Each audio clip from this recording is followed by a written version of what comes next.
राजस्थान का अंता उपचुनाव और अंता उपचुनाव में वोटिंग का दौर हुआ खत्म।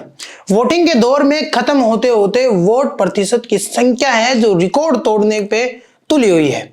यानी अब अनुमान के हिसाब से अगर बात करें तो 83% है वो वोटिंग हो चुकी है।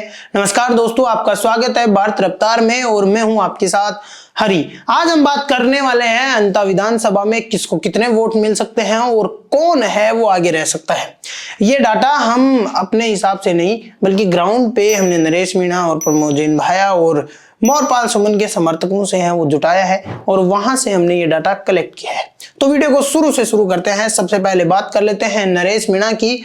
तो नरेश मीणा के समर्थक से जब हमने बात की और वहां पे हमने पूछा तो कितनी प्रतिशत वोटिंग हुई है, तो उसने कहा कि लगभग है वो 83 से 84% वोटिंग है वो हुई है और अभी भी लोग हैं वो जुटे हुए हैं वोट करने को। और जब तक ये वीडियो आएगा तब तक हो सकता है कि 85% वोटिंग हो जाए।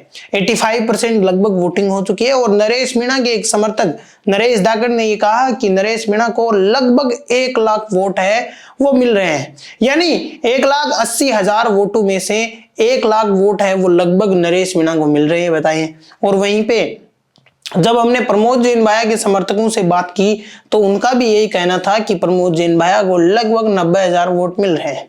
और इसके अलावा मोरपाल सुमन यानी बीजेपी के कैंडिडेट की तरफ से भी हमने समर्थकों से जब बात की तब उनका कहना था कि लगभग 95,000 वोट है वो मोरपाल सुमन ले रहे हैं। अब कौन कितने वोट ले रहा है ये तो कहना अभी मुश्किल है, क्योंकि जब मतगणना होगी तब पता चल ही जाएगा कि कौन कितना पानी में है और कौन कितना बाहर है, यानी किसके पास विधायकी आएगी और किसके पास नहीं आएगी। और इसके अलावा नरेश मीणा के समर्थक से हमने बातचीत की तो उसमें उसका ये भी कहना था कि भैया जी हर हाल में नरेश मीणा चुनाव जीत रहे हैं और बूथ पर भी आप देख सकते हो कि किस हिसाब से नरेश मीणा है वो एक तरफा चुनाव की तरफ बढ़ रहे थे और नरेश मीणा ने प्रचार भी जमकर किया।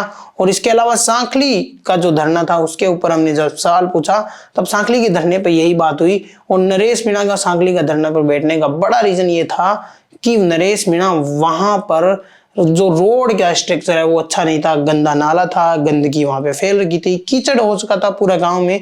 तो गांव का बहिष्कार हुआ, वोटिंग का बहिष्कार हुआ और नरेश मीणा उनके साथ धरने पे बैठ गए। अब क्या आपको क्या लगता है कि कौन जीतेगा और कौन आगे जा सकता है और किसको मिलेगी विधायकी? कमेंट सेक्शन में जरूर बताइएगा।